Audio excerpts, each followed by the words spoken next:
Welcome, everybody, to Hot Takes on the Lake. I'm Josh, and I'm joined here by your host, Nick. We are two lifelong Browns fans, and today we are talking about the Browns' loss at home to the Los Angeles Chargers this past Sunday. Nick, you got to go to the game, so first I just want to start off by allowing you to take us through that experience, and then we'll jump into the actual game itself. I'm sure the game itself played a part in your experience, but how was your time at the game? Um, well, yeah, obviously the game was just completely terrible, especially at the end. But the overall experience was pretty underwhelming.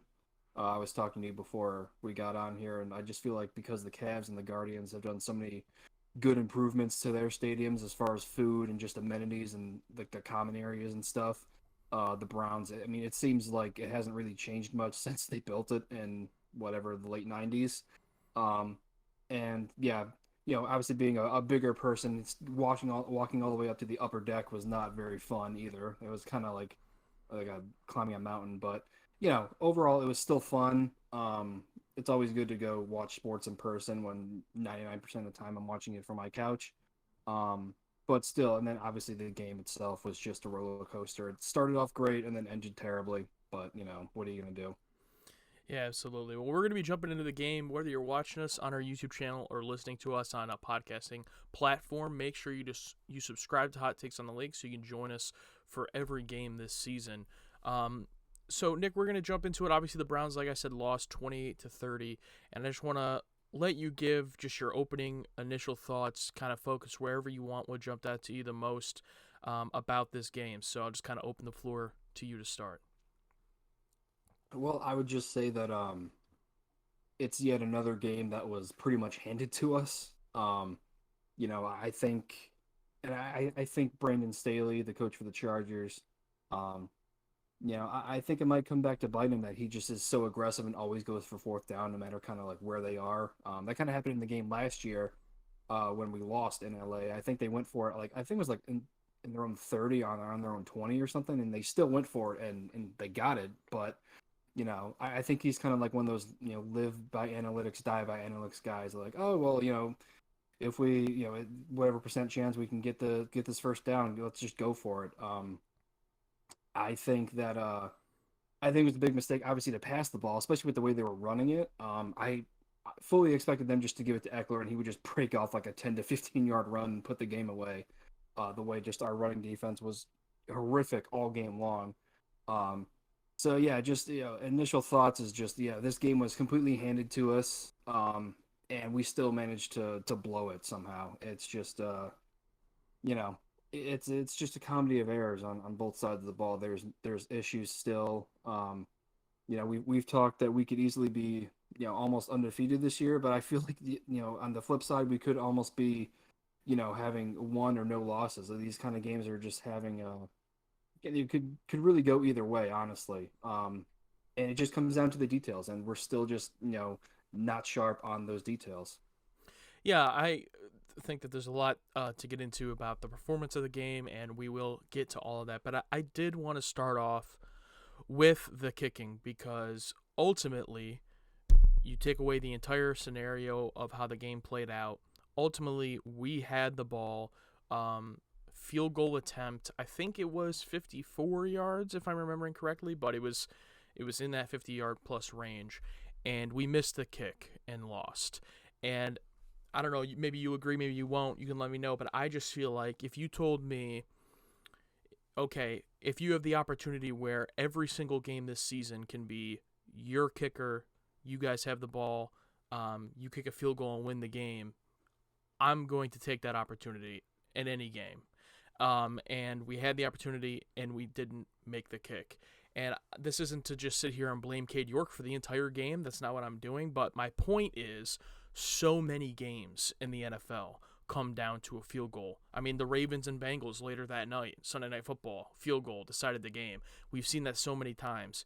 Um, for our game to come down to that and we miss the kick, I don't want to like excuse the loss or excuse blame from anybody else. Like we said, we're going to get into it, but you really can't ask for anything else. Like you really can't ask for anything besides the game coming down to a field goal, and we just didn't get it done. Yeah, absolutely. And I do feel bad for Cade York. I think we all kind of crowned him a little early as, the next Phil Dawson or the next great kicker. And I think he kind of peaked a little early with that week one game-winning kick. But yeah, I mean, there have been a lot of close games this year. I feel like most of the games this year, they're either blowouts or they're just really close. There kind of hasn't been any in between. Um, but I still think just with a rookie kicker, that is a tough kick. But with the way that this game, like I said, was just handed to us, I think the play calling, especially on the last drive or two, um, it could have been make it a little easier of a kick for him.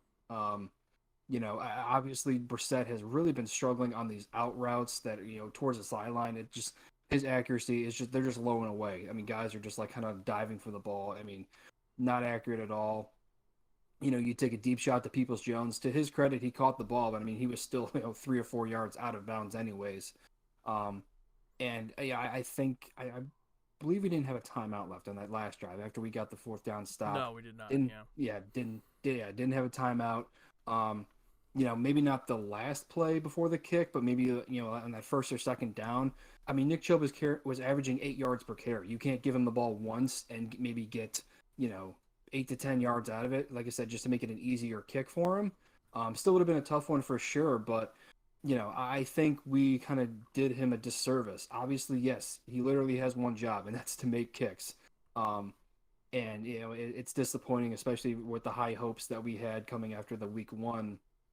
But it's been a couple of weeks now with missed field goals, missed extra points as well. I know those aren't gimmies anymore, but still, those are points left off the board that really come down, to matter in a crucial game. So yes, he has to do his job. I think we didn't do him any favors by just not executing on offense on that last drive either.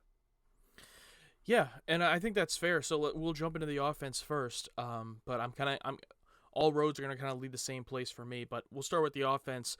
Um, Jacoby Brissett threw a really bad interception, probably the worst of the season so far, and it was also kind of in that same circumstance of like driving down to potentially win the game, and then he throws a pick.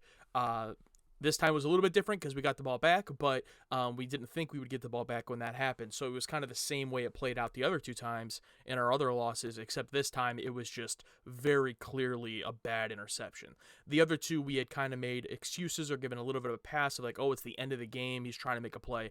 This one, debatably, he could have easily ran for the first down or gotten near close to it and ran out of bounds, but he tried to make a play that was just not a good throw. So that was unfortunate. But besides that, again, he put in just another just mediocre performance of what you would expect from him, I think, at this point. I mean, 21 for 34, 230 yards, a touchdown. Near identical to Justin Herbert if you take away that interception. Justin Herbert was one of the biggest surprises for me this game. He was basically not even noteworthy. Like, he really did not have any big plays, any big passing plays or throws that I remember.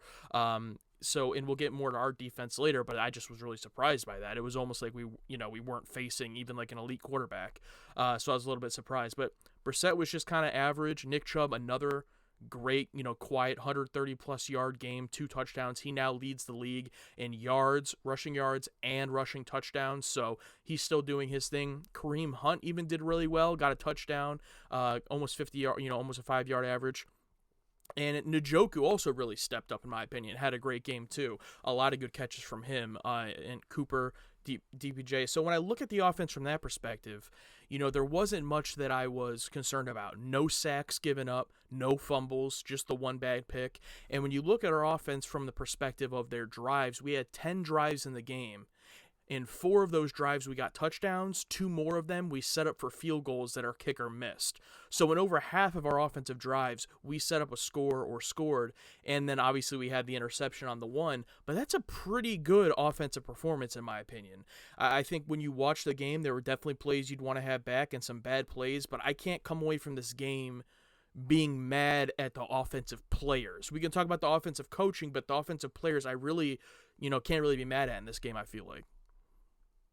Yeah, absolutely. And I thought it was going to be a completely different game when I was watching it because we put 14 on the board really quickly, and it really seemed like it was kind of like maybe going towards a blowout. But yeah, Herbert wasn't very impressive. And we talked about it last week that especially the the beginning of this year and even last year, I think everybody was kind of trying to crown him as the next great quarterback, the next Josh Allen and Patrick Mahomes, like one of the best in the league.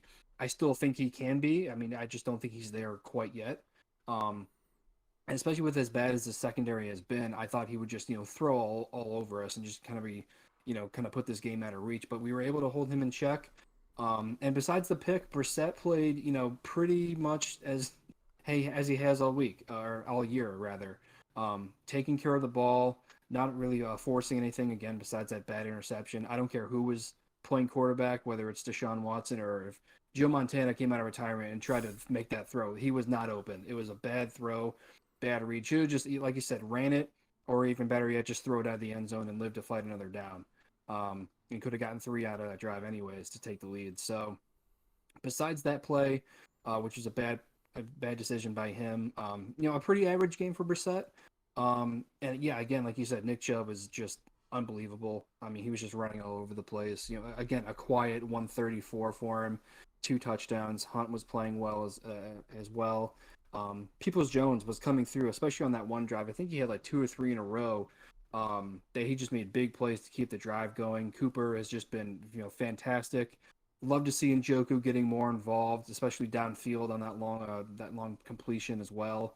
And yeah, like you said, the offensive line played very well, especially in the run game.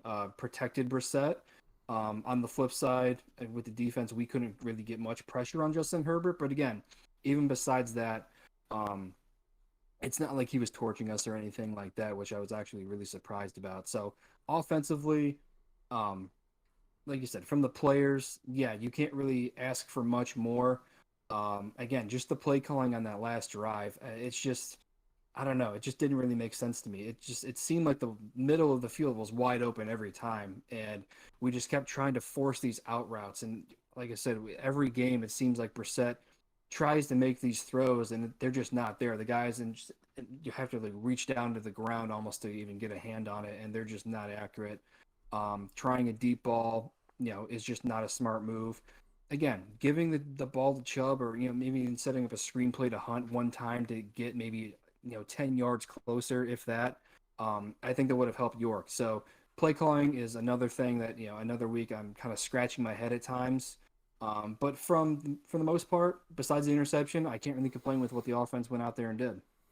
Yeah, and just to touch on Herbert again quickly, I'm not trying to say he was like he's not a good quarterback. I mean, he is. I think right now he's number 2 in passing yards for the league and tied top 5 for touchdowns. So he's a good quarterback. It's just in this game, I don't know if it's our defense or their offensive scheme, but it did not go well for them. I was actually running the Twitter this week since you were at the game, and I got a little bit of a new perspective there. But when I was tweeting out the first drive that they had, they only ran the ball like one time success. They ran the ball for like 10 yards or something, and then they just didn't run it again, and they just kept throwing it, and they eventually we forced a punt. And I tweeted out, I'm like, are they unaware that we can't stop the run? Like, I know it's Justin Herbert, but I hope they do this all game and just never run, because we can't defend it.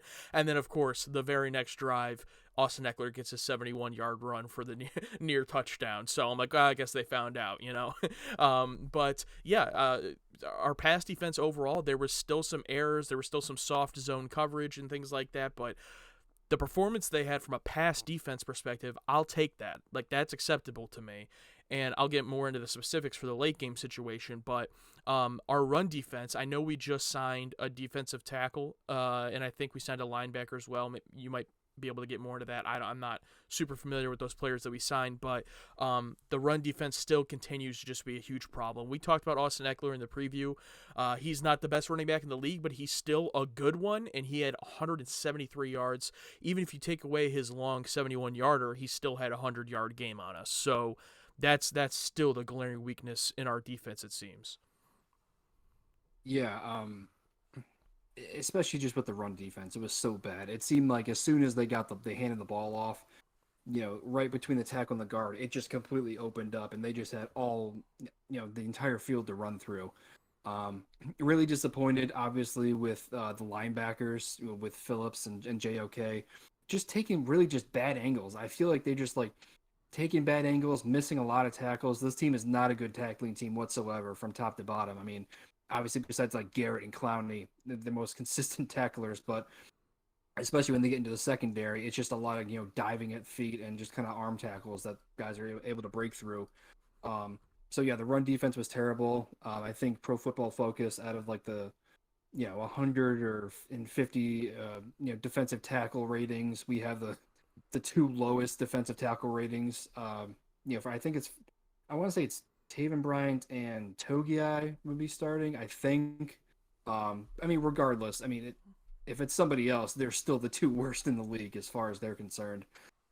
They're just getting completely bullied. I know that it's a lot of young guys. It's not a lot of experience, not a lot of good players, but still, I mean, guys are just running all over the place. Obviously, Austin Eckler is a great running back, but it's no excuse to have a guy that come off the practice squad for Atlanta last week and do the exact same thing and have three guys run for at least 60 yards on you is just unacceptable. Again, with the linebackers, they're just not playing very well. JOK has been kind of underwhelming for me so far this year. Another guy, Jacob Phillips, who I was high on because he's finally healthy. I don't know, kind of playing like Mac Wilson used to, if I'm being honest right now. And yeah, like I said, once we get to the secondary, they just can't tackle either. It was just a mess. So yeah, defensively, run game is obviously a mess. We signed, I have it here, Tyler Davison, who, I mean, he's a veteran guy. So I mean, at least we're not having to force a rookie to go in there. And obviously, we traded for Deion Jones, linebacker from Atlanta, who's coming off injury, so he might not even be available for another couple of weeks here. But I think these moves definitely signal that the Browns are still trying to. I mean, they're not punting on the season, even though that you're stuck with Brissett for however many more games. They're still trying to win. They're still trying to compete. And especially the Deion Jones thing, it came out like a couple of hours right after the game, so it seems like Andrew Berry and the guys just kind of went right back to work and tried to solve this. Again, Joe Woods is another guy who's an easy scapegoat.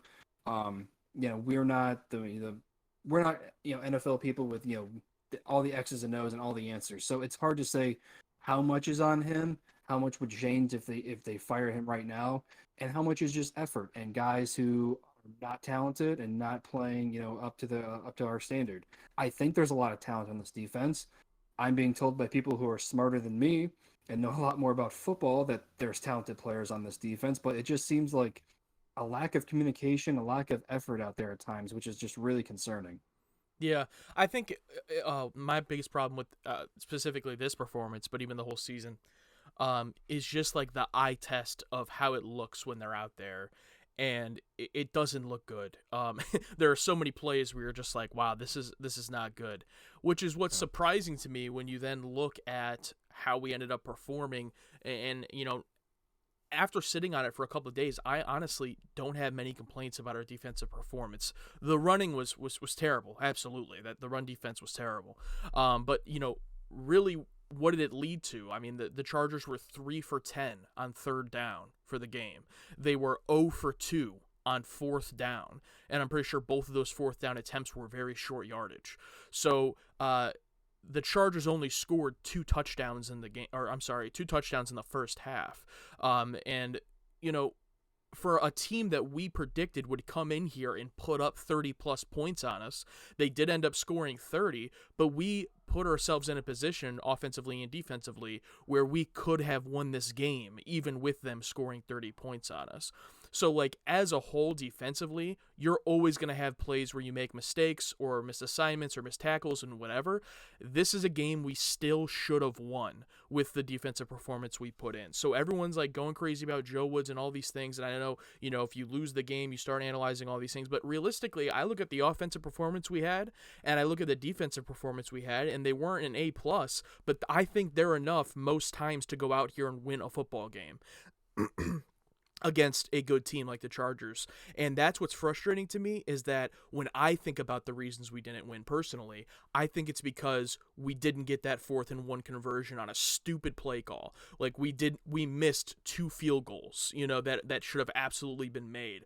The bad interception obviously too, but those are the things that really disappointed me about this game. So like I see a lot of people on Twitter and everything during the game and this week like fire Joe Woods, we need to change this offense up, all those things. It's like sure maybe we can talk about all those individually, but this game specifically, I didn't really see like much of a problem with those performances. It was just the special teams, the fourth down conversion failed. It was kind of those things from a coaching and special teams perspective that I think personally lost us the game. Yeah, special teams has been a problem, I feel like, for a couple of years. I mean, regardless who the kicker is, and just returns, muffing plays, muffing punts, and kick returns, and always seem to have like holding on returns and whatnot. I think special teams is a major issue that needs to be addressed. Defensively, like I said, I think Joe Woods is always the easy scapegoat. Again, I'm not even saying at the end of the season if you don't have to reevaluate and maybe bring in somebody else. I don't know the answer to that. Um, but I do. I don't think you can expect to fire Joe Woods tonight, and then the rest of the season they come out like the '85 Bears defense and just completely flip the switch. That's just unrealistic. That's not going to happen. Um, Again, for me, it's just concerning that you have a bona fide shutdown corner in Denzel Ward who has been struggling all year. He's been bad. You have Yeah, you have a guy Greg Newsome who's I'm really high on. I think he can be a great corner as well. Emerson has been playing a lot due to Greedy Williams' injury. I mean, he's been playing fine, but also he's a rookie. Grant Delpit, it seemed like the steal of the draft to anybody, but he's been extremely underwhelming, kind of all over the place. John Johnson is a good veteran, but he's not a superstar. I don't know how you can expect out of him, but still, the secondary on paper should be really good. Linebacker, we even said besides JOK was going to be an issue going into this season. So, I mean, they're doing the best they can. Again, JOK has been kind of underwhelming for me, not finding the right holes, missing a lot of tackles. And then defensively, Myles Garrett, is always getting pressure, and that's another thing that if it's not fire Joe Woods, it's especially this week, it's Myles Garrett is overrated. Yeah. It's a tough subject because I think you and I obviously have been, pretty big, pretty vocal Myles defenders saying, yeah, it's not just about sacks and tackles for loss. He does a lot of stuff, to make the quarterback, throw before he wants to, step up in the pocket and whatnot. Obviously, and I'll die on that hill that yes, there are a lot of things that he does and a lot of attention that he gets that you just can't quantify in the box score. Absolutely. That being said, I'm sorry. Sometimes you just have to go out there and you have to make a goddamn play. It just seems like he's just, and I even saw it. I mean, a lot of times he's on the sideline and they bring him in on third down. That obviously maybe from the car wreck. I don't even know if that was happening before that either. If he's been banged up before that, I'm not sure. But it just seems like when we need to make a play, he's just not there, and he just doesn't make those impact plays that a guy like Micah Parsons or Aaron Donald or T.J. Watt always seem to make. Again, sacks aren't everything, but still, it's like you just got to go out there and you got to make a play sometimes. You got to take it over. You got to take it into your own hands. Obviously, he can't do it alone. Clowney has been good on the other side. Obviously on the interior defensive line, nobody's going to be worried about those two guys. So you can pretty much single block those and just double team Myles and Clowney if you want. So I understand he can't do it alone, but it's just frustrating that I know he's talented. I mean, the guy is a freak of nature physically. He's just so quick off the ball. You just need more impact plays out of him, and I think that's what's been lacking. And it's kind of disappointing to see the fans really kind of turn on Myles this week. Again, I'm not excusing it. He needs to make more impact plays, but just to say that he's completely overrated and he's not worth what we're paying him and stuff like that, I think is a little bit much. But there are times he just needs to go out there and get that sack, bat the ball down or do something, get a lot of pressure on the quarterback, just do something because if the guys have all the time in the world back there, and we even saw Justin Herbert run for a couple of first downs that Myles makes him step up in the pocket and then boom, he just has the entire open field to run. Against a guy like Lamar Jackson, I mean, who's just going to run all over you twice a year, that's going to be a major problem. So I think it's a little misguided to just completely, disregard Myles as, an overrated player and say he's not good and he's completely overrated and whatnot. But he does need to step up a lot more. Needs to be that leader on the defense that we desperately need. Yeah, for sure. And you already said it. We're Miles defenders. I'll step into that role just for a minute because again, I was running the Twitter this week, and I got to see a lot of it. And people, yeah, they are turning on him, and it's unjustified to me. I saw a few people say remarks like this. Don't worry, Myles Garrett's not doing anything at all today, but he'll show up for his one meaningless sack. And if I hear someone say that or read it on Twitter, because it's Twitter, I guess, but if I see someone say that, I instantly think, this is just my personal opinion, you don't know anything about football. Like, it's just like my, not to be blunt about it, but it's like, if Denzel Ward comes up with an interception, right, and then the following drive our offense goes 3 and out, do we then say that's a meaningless interception by Denzel Ward and blame him for it? No, that's ridiculous. And by the same token, if Myles gets a sack on first down and then it's 2nd and 17 and our defense then lets them get a first down, that doesn't mean the sack was meaningless. It's frustrating from a team standpoint, but that doesn't all of a sudden become Myles' fault. I get he's supposed to be this, best defensive player in the league, player that everyone wants him to be, but he can't go out there and play all positions. Like, he can only do so much, and yes, he can always do more. He can be better. He might be banged up more than they're letting on. Who knows? But at the same time, people are just, we make fun of a lot the stuff that Kevin Stefanski says in his press conferences, rightfully so. But the one thing that I always love that he does is anytime a reporter tries to ask him about, like, the Browns from the sense of, like, the Browns' past or the Browns' legacy of losing or the opening week losing, all these things, Kevin Stefanski just always says, I don't care, I wasn't here for that. And it's like the fans need to adapt that mentality because so many of them bring this history of all their frustration. And I understand it, but it's like, you can't blame, Myles Garrett because of this Browns history. You can't blame Kevin Stefanski. You have to focus on what's going on right now. And sometimes I think fans just let all that frustration of the years and years just kind of build up. And it results, I think, in these unfair criticisms because Myles Garrett could be on, I'm not going to say all 31 teams. I don't know their fan bases, but he could be on a lot of other NFL teams and be like absolutely super praised. But because he's on the Browns and our fans are so harsh on everybody, because he's not getting like a record-breaking 30 sacks a year, we think he's bad. Like, it's like kind of ridiculous. Yeah, I think we're just used to like our players being down here. So when we have like a bona fide superstar, we just expect them to be a superstar on every single play and just, go crazy. I mean, we kind of did the same thing to LeBron, too, to an extent. Yeah, yeah, exactly. I think it's just the nature of the beast. But, yeah, you're completely right. The same people that say, oh, yeah, great, Myles got a meaningless sack, that doesn't mean anything, are the same people when he doesn't have a sack. It's like, Myles didn't even get a sack this game. Where was he? It's like, you can't have it both ways. Like I said, I completely agree that, I think the Myles hate is completely unjust. However, there are times where he does need to step up. But yeah, there are just a lot of things that he does that I think, again, just aren't able to show up in the box score. I mean, I saw him this weekend. I mean, he is just like, unless you're, an elite like tackle, like a Trent Williams type of guy, I mean, he's just going to go right around you. He's that quick. He's that strong. I mean, he's just going to go. I mean, the quarterback is just going to know that, okay, this guy's probably going to get beat unless he's getting double teamed.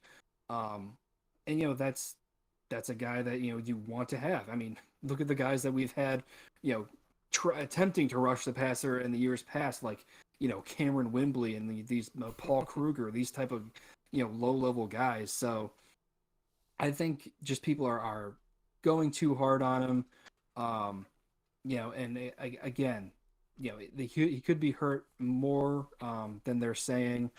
Again, from the car wreck, and even before that, I want to say somebody mentioned something like he was having like neck soreness even before the accident as well. So, he can't do it all out there. Again, just the defense, especially from the interior defensive line and the linebackers, are doing him no favors. I mean, it's not his fault that the defense seems to give up wide open guys, and just have guys wide open. I mean, again, just this past week, and we had even mentioned that this would be a concern, was just their running backs coming out of the backfield just completely uncovered, just no guy within like 10 yards of them. Mike Williams going right across the field about 3 or 4 times, just wide open, just doesn't seem to have anybody covering him. is just unexcusable. So I think there's a case to be made that he needs to step up more, but at the same time, it doesn't mean that he's overrated and he's just a terrible player and he's just a complete waste of money. It's just it's kind of ridiculous. We need to pump the brakes on that kind of talk. Yeah, for sure. And I just think this will be the last thing I say on it, and then we can go on, we can move on here. But I just think, defensively, we have not been good. I'm not going to defend that at all. Like, we have not been good defensively as a whole. But just me personally, looking at the game on Sunday, going over it after watching the game and having that initial frustration, but then going back and looking over everything, I think there was more good than bad. And, like, I don't know if that's popular to say right now, but it's like, I think this performance was an improvement, especially from the pass defense side of things. I mean, we were going up against, prior to this week, the number one passing team statistically in the league so far. And we didn't, like, pick them off 4 times or hold them to 10 points or anything. But Justin Herbert didn't have that great of a game. He had 1 passing touchdown, less than 250 yards throwing the ball, and we stopped them on 4th down twice.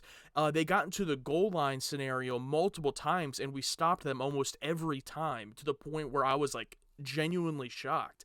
And then who was it? Was it Emerson on that last 4th down play, I believe, who got that stop? I mean, who's expecting Emerson to be able to do that? I think Ward had left the game at that point with the concussion. So it's like, to me, I'm not going to sit here and say I was impressed. Great performance. They scored 30 points. But I just don't think from that side of things I think it was a little bit of an improvement over what we've seen. And it does give me a little bit of encouragement. Because if we can go up against the number 1 passing defense and only allow them to score 1 passing touchdown, that's good. I'll take that any day. Let's work on the running defense now. Let's work on stopping people from just running the ball all over us. I had a tweet during the game about how we were the number 2 rushing team in the league. I believe Philadelphia is number 1. Before this week, I think we might be number 1 now. But someone else commented, and they were like, the only other team better than us at running is whoever we're facing that week. I'm like, I think that's pretty good. That's a good one. That is true. So let's work on that part of it, because that's still a big weakness. But yeah, I'll just leave it there before we go into our final thoughts. Yeah, I think that yeah, and I think we both picked the Browns to lose this game anyways, and I didn't think it'd be particularly close. Like I said earlier, we came out just guns blazing. We put 14 on the board really quickly, and let them come back into the game. But besides that pick, like I said, Brissett was being what we've seen the first couple of games. Taking care of the ball, making good reads, not forcing anything. Cooper was stepping up, and Peoples-Jones had a number of really good catches out there.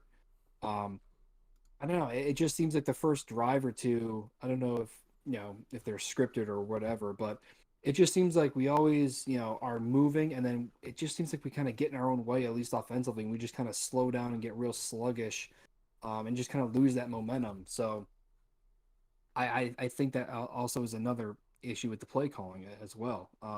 A lot of times where, especially on that 4th down play, I know it was 4th down and 1 or 4th down and 2 or whatever, but as my light just turns off here, okay, just won't turn back on. That's great. But yeah, we tried that counter with Hunt that just got blown up immediately. There was no chance of that working, even if that was Chubb out there. I mean, there was just no blocking whatsoever. And you have Brissett, who on quarterback sneaks is not only shooting or 100% out there on quarterback sneaks, but he's getting like 2 or 3 yards when he only needs about 1. So I don't know from that standpoint why you would try to do that. Again, I think it's another thing with Kevin Stefanski just being too smart for his own good, trying to outsmart the defense, trying to be too cute. I think he just tries to catch people off guard when honestly it's just common sense in certain situations what you need to be doing and what's been proven to work. So I think he just kind of gets in his own way with that. But yeah, for the most part, like you said, there's been issues, but we still had an opportunity to win this game, and that's what it comes down to. There was still a golden opportunity to win this game, and we still just found a way to lose. Yeah, and that's again, I'll just go back to we had a field goal at the end of the game to win the game and we missed it. And that sucks, but you know what? In the NFL, that happens literally every single week to several teams. And that's not an excuse. That's just the reality. It happened to us this week. That sucks. And even if you want to take that away and say, well, it's because they went forward on fourth down, it was a stupid move. Well, you know what? Actually, analytically, it wasn't that bad of a move. And if the Chargers convert there, which almost everyone assumed they would, no one's sitting here saying it's a stupid move. They just would have ran out the clock and won the game. But our defense, who everyone wants to crap on, and I will fully admit has not been the best, eye test or statistically throughout the season, got a fourth down stop to then allow us to kick a field goal, which then we missed. So, it's tough. I just want to say, everyone, I know it sucks to be 2-3. We're playing with a backup quarterback, and we're still the 4th ranked offense in the league from a yard standpoint and 6th in scoring with a backup quarterback. So, everyone, the sky is not falling. We don't need to fire. I see people out here calling to fire the whole coaching staff and Andrew Berry and start all over. It's like, guys, we are a playoff team. We are playing with a backup quarterback. We knew this is what was going to happen. It sucks when you watch the games and you feel like, wow, we could win all of these games. But realistically, we weren't going to go 12-0, and I don't think anyone would have guessed, even 8-4 or anything like that in these first 12 games. So it sucks, but we're going to be talking about the Patriots game later this week. And to be honest, after watching the Patriots last week and watching the Browns last week, I have a lot more confidence for this game coming up than I did previously. So we'll talk about that later this week. Make sure wherever you're either watching on YouTube, Hot Takes of the Lake, or listening to us on a podcasting platform, make sure to subscribe so you can continue to join us for our episodes and the live streams that we do on the YouTube once in a while. Yes, we want to thank you guys again. Follow us on TikTok and Instagram at Hot Takes on the Lake, Hot Takes on the Lake 216 on Twitter as well. The YouTube channel, of course. Definitely planning on doing a live stream. I'm not sure if we're going to do it for the Patriots game, but definitely want to do one in the upcoming weeks for sure. We had a lot of fun with that the first time around. So, looking forward to the Patriots. So stay tuned for that episode. I'm in the same boat with you, especially with their questionable quarterback situation, depending on who plays. I'm not sure what the status of Mac Jones is. I know he's listed as questionable, but I'm not sure where he is exactly in his injury right now. But, if he's out for sure, I definitely like our chances a lot better, even despite, Bill Belichick always having a decent defense. So, looking ahead to the Patriots, this is just another tough one that, again, we had in our grasps and, couldn't get it done. But that's just life of being a Cleveland Browns fan, unfortunately. So we'll talk to you guys later, and stay tuned for the Patriots episode.